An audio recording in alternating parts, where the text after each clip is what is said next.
बात सुनो, खाने में तेल कम डाला करो। प्लीज सिमरन, कुछ तो ख्याल किया करो।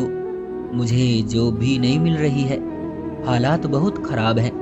तुम भी मेरी बात नहीं सुनती हो। राघव पास बैठा सिमरन को समझा रहा था। सिमरन गुस्से से बोली, देखो राघव, अब भूखे तो हम रह नहीं सकते। कभी तेल कम डालो, कभी नमक कम डालो, रोटी कम खाओ। क्या क्या पाबंदी लगाओगे तुम हम पर? राघव, इतने ही तंग हो तो अपने भाई और माँ से अलग हो जाओ ना। राघव धीमे से बोला, सिमरन, ऊपर वाले का वास्ता है तुम्हें, आराम से बोलो, माँ सुन लेगी। तो सुनने दो। मेरी जिंदगी नर्क बना रखी है तुम लोगों ने। भाई की पढ़ाई का खर्च भी तुम उठाते हो, माँ की दवा का खर्च भी, और जब मैं कुछ बोलूं तो गरीबी का रोना शुरू कर देते हो। देखो राघव, मैं पढ़ी लिखी लड़की हूँ, मैं इस तरह घुट घुट कर जिंदगी नहीं गुजार सकती। फैसला तुम्हें करना है। अब या मुझे मेरी माँ के घर छोड़ाओ या फिर अपनी माँ और भाई से अलग हो जाओ बस। राघव खाना खा रहा था कि खाने की प्लेट साइड पर रखी और बोला, मैं सारा दिन का थका हारा आता हूँ और फिर आकर तुम्हारी बकवास सुननी पड़ती है। राघव खाना छोड़कर चला गया। इतने में राघव का छोटा भाई श्याम आ गया। भाभी, क्या बनाया है आज खाने में? सिमरन मुंह बनाकर बोली, दाल बनाई है। श्याम पास बैठते हुए बोला, भाभी जल्दी से खाना दे दो, बहुत भूख लगी हुई है। सिमरन नफरत भरे लहजे में बोली, हाँ हाँ, क्यों नहीं, नौकरानी जो हूं तुम्हारी, जिसको देखो मुझे ऑर्डर दे रहा है। जाओ खुद लेकर खा लो। श्याम मुस्कुराने लगा, भाभी आप नाराज क्यों होती हैं? मैं खुद ही खाना लेकर खा लेता हूँ। सिमरन गुस्से से उठी और कमरे में चली गई। अपनी माँ को फोन किया, मम्मी जी मैं बहुत परेशान हूँ यहाँ। कभी राघव की बातें सुनो, कभी वो बात बात पर टोक देता है, ये खाओ ये ना खाओ, और उसकी बूढ़ी माँ न मरती है न जान छोड़ती है। सिमरन की माँ ने उसे समझाया, इस मामले में तुम अपने पति से बात करो। की थी राघव से बात, मम्मी वो मेरी बात मानने को तैयार ही नहीं है। सिमरन चाहती थी राघव अलग से घर ले और अलग घर में हम अलग रहें। सास कुछ कहती तो आगे से बदतमीजी से जवाब देती। सास दिल की मरीज थी, वो सिमरन को बहुत समझाती। देखो सिमरन, मैं चाहूं तो तमाशा लगा दूं, लेकिन लोगों को मैं खुद तमाशा नहीं दिखाना चाहती। मेरी न जाने कितने दिन की जिंदगी है, अब ये घर तुम्हारा ही तो है, क्यों इतनी परेशान हो हमसे? सिमरन गुस्से से बोली, ये घर नहीं है, कैद खाना है। न तो यहाँ खाने को अच्छा मिलता है ना पहनने को। सारा पैसा मेरे पति का तुम और तुम्हारा छोटा बेटा श्याम खा जाते हैं। इतने में श्याम भी घर आ गया। देखा भाभी माँ से झगड़ रही है। श्याम मुस्कुराने लगा, अरे भाभी क्यों झगड़ा करती हो, क्या हो जाता है आपको? सिमरन गुस्से से बोली, देख भाई, मुझसे तुम्हारे कपड़े नहीं धोए जाते, अपने कपड़े खुद धोया कर, समझे? श्याम प्यार से बोला, बस इतनी सी बात है भाभी, मैं धो लिया करूंगा, आप बस गुस्सा खत्म कर दो। माँ रोने लगी, मेरा बेटा क्यों कपड़े धोएगा? मैं मर गई हूँ क्या? मैं बीमार हूँ तो क्या हुआ? अपने बेटे को खाना बनाकर तो दे सकती हूँ ना, कपड़े धोकर दे सकती हूँ। श्याम माँ के पास जाकर बैठ गया। अरे माँ, भाभी की बातों का गुस्सा मत किया करो। भाभी नई नई आई है, यहाँ हमारे माहौल में ढलने में थोड़ा समय लगेगा, और वैसे भी ये भाभी की जिम्मेदारी नहीं है, भाभी सिर्फ अपने पति का काम करेगी बस। माँ ने समझाया, बेटा श्याम, तुम भी जल्दी से कोई अच्छी सी नौकरी कर लो, तुम्हारी भी मैं जीते जी शादी करवा दूंगी, कल का क्या पता मेरी जिंदगी का। सिमरन रात को फिर अपने पति के साथ झगड़ा कर रही थी, मुझे शॉपिंग करवाने लेकर चलो।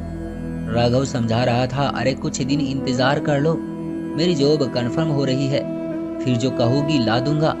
राघव, सबसे पहले हम तुम्हारी माँ और भाई से अलग होंगे। राघव मजबूर था, करता तो क्या करता, सिमरन से प्यार भी बहुत करता था। सिमरन शादी से पहले एक प्राइवेट बैंक में जॉब करती थी, लेकिन राघव के कहने पर सिमरन ने जॉब छोड़ दी थी। कुछ दिन गुजरे, राघव की जॉब कंफर्म हो गई, सैलरी भी काफी अच्छी थी। सिमरन बहुत खुश थी। सिमरन के बाद राघव ने माँ से बात की, माँ, सिमरन अलग रहना चाहती है, जिस कंपनी ने मुझे जॉब दी है वो मुझे घर भी दे रही है, आप लोगों को मैं हर महीने खर्चा देता रहूंगा। श्याम पास बैठा हुआ था। माँ कुछ कहने लगी, लेकिन श्याम मुस्कुराते हुए बोला, अरे भाई कोई बात नहीं, भाभी अपने माँ बाप के घर लाडली होगी, हमारे साथ एडजस्ट नहीं कर पा रही है ना। आप भाभी को ले जाओ, हमें कोई ऐतराज नहीं है, आप चले जाइए। राघव श्याम से हाथ मिलाकर बोला, तुम ध्यान से पढ़ना, मैं तुम्हें हर महीने पैसे भेज दिया करूंगा। दूसरे दिन राघव सिमरन के साथ अपने नए घर में शिफ्ट हो गया। माँ बहुत रोई थी, कैसी जालिम लड़की है, मेरे बेटे को मुझसे दूर कर दिया। श्याम माँ को समझाने लगा, आप परेशान ना हो, भाभी दूसरे घर से आई है और उन्हें अकेली रहने की आदत है, भाई समझा कर ले आएंगे। कुछ दिन बाद राघव की सैलरी काफी अच्छी थी। सिमरन बहुत खुश थी। सिमरन अब ज्यादातर खाना बाहर से मंगवाती थी। फ्रिज में आइसक्रीम और तरह तरह की चॉकलेट पड़ी रहती थी। हर दूसरे दिन कभी सिमरन का भाई आ जाता था, बच्चों को लेकर, तो कभी बहनें आ जाती रहने। सिमरन अपने घर में बहुत खुश थी। उधर श्याम कॉलेज जाता, कॉलेज से वापस आता, देखता माँ खाना बना रही है। बीमार दिल की मरीज भी थी। माँ को समझाता, माँ कितनी बार कहा है आप ना बनाया करो खाना, मैं खुद ही बना लिया करूँगा। माँ मुस्कुराती, ले भला तुम खाना क्यों बनाओगे, तुम्हारी माँ जिंदा है ना अभी।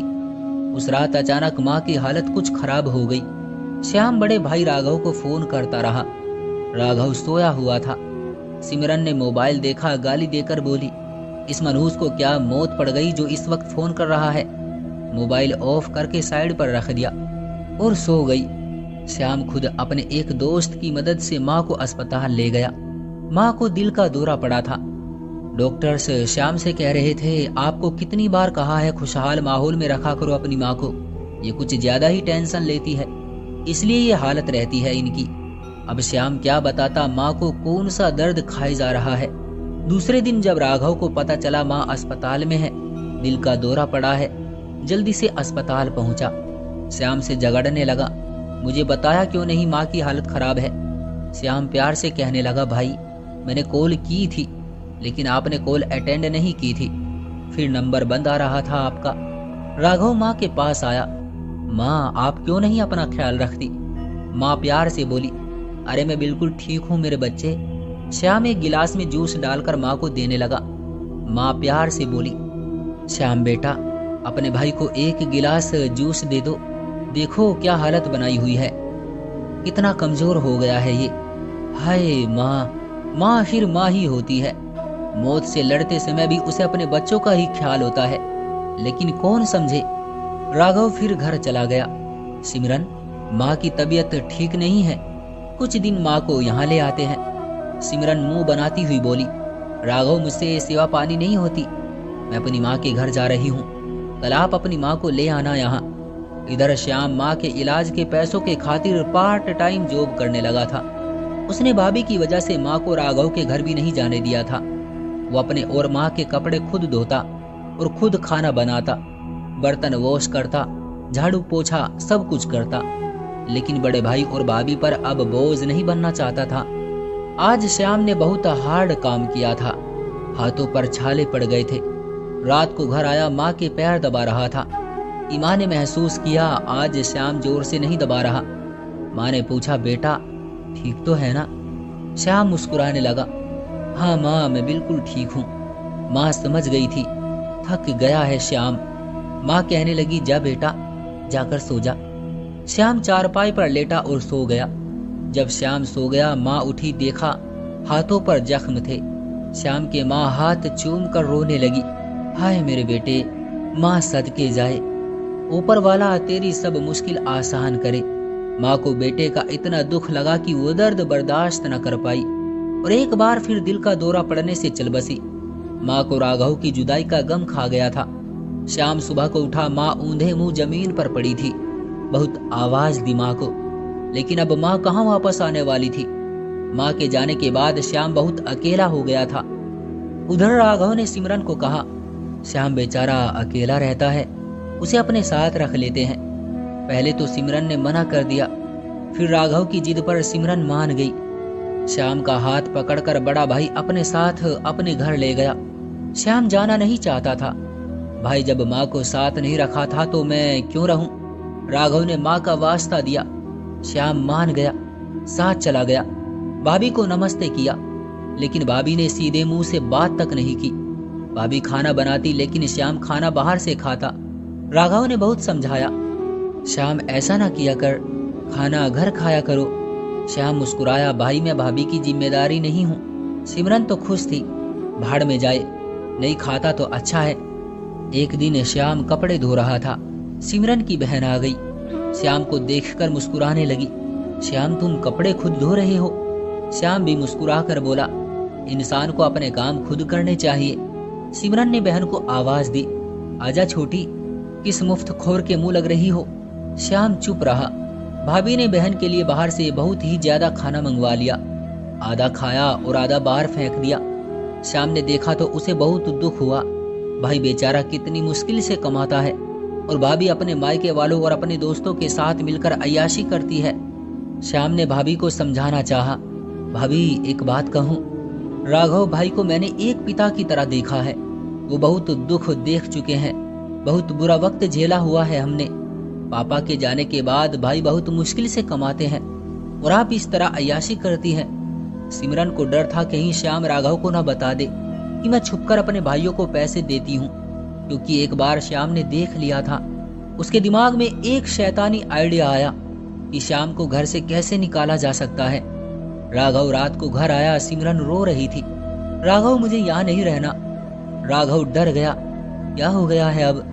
सिमरन रोते हुए बोली, आपका भाई।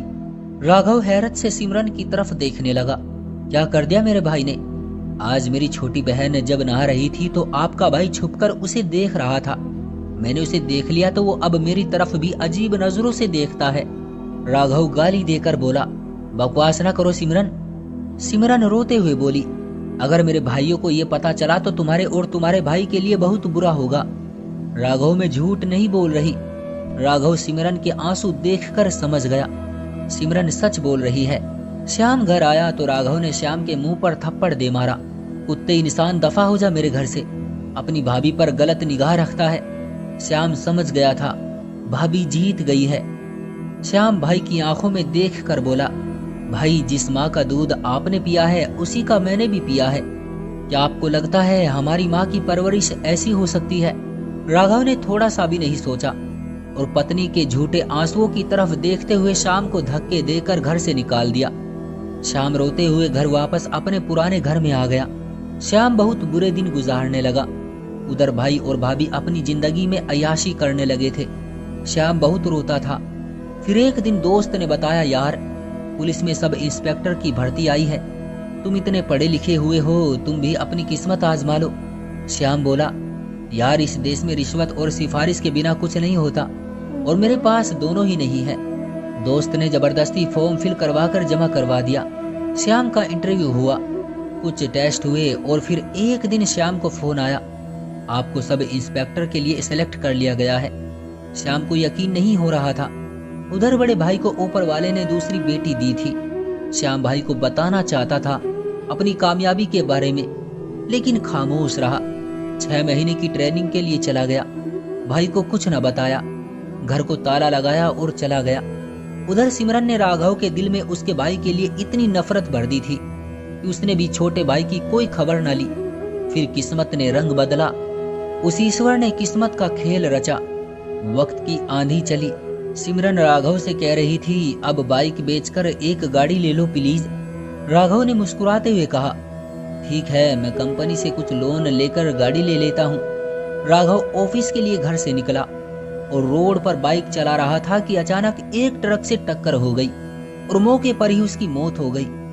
कुछ लोग उसकी लाश उठाकर घर ले आए। सिमरन ने देखा तो उस पर तो कयामत ही टूट पड़ी। उसे तो श्याम का भी कुछ पता नहीं था। अंतिम संस्कार के बाद कंपनी ने कुछ पैसे देकर घर जो दिया हुआ था वापस ले लिया। सिमरन रो रो कर पागल होने लगी थी। 2 छोटी बच्चियों की जिम्मेदारी आ गई थी। पल भर में जिंदगी कैसे बदल जाती है। सिमरन अपनी माँ के घर आ गई। अभी 1 महीना गुजरा था कि सिमरन की भाभियां ताने देने लगी, सिमरन कोई नौकरी धंधा कर लो, हम लोग तुम्हारा खर्चा बर्दाश्त नहीं कर सकते। सिमरन छुप छुप कर बहुत रोती थी। भाई भी मुंह मोड़ने लगे थे। भाभियां बात बात पर ताने देती थी। मोहताजी की जिंदगी क्या होती है सिमरन समझ रही थी। सिमरन को श्याम और सास के साथ किया हुआ बुरा सलूक याद आने लगा। सिमरन बहुत रोती थी। हे ऊपर वाले, मुझे माफ कर दे, मुझसे पाप हो गया। बेचारे श्याम पर क्या इल्जाम लगाया था।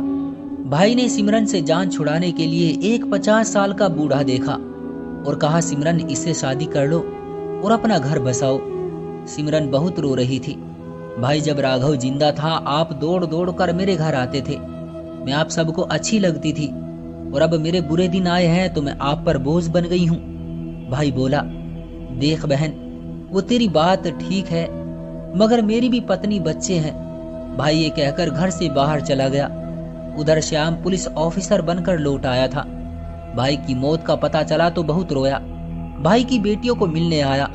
सिमरन ने श्याम को देखा तो दौड़ते हुए श्याम के पास बैठकर रोने लगी। श्याम ने भाभी को चुप करवाया, भतीजियों को सीने से लगाया। श्याम प्यार से समझाने लगा, आपको कुछ भी चाहिए बिना झिझक मुझसे मांग लेना। श्याम कुछ देर बैठा रहा, फिर जाने लगा तो भाभी को 10,000 रुपये दिए और कहा, भाभी ये मेरी भतीजियों का खर्चा है।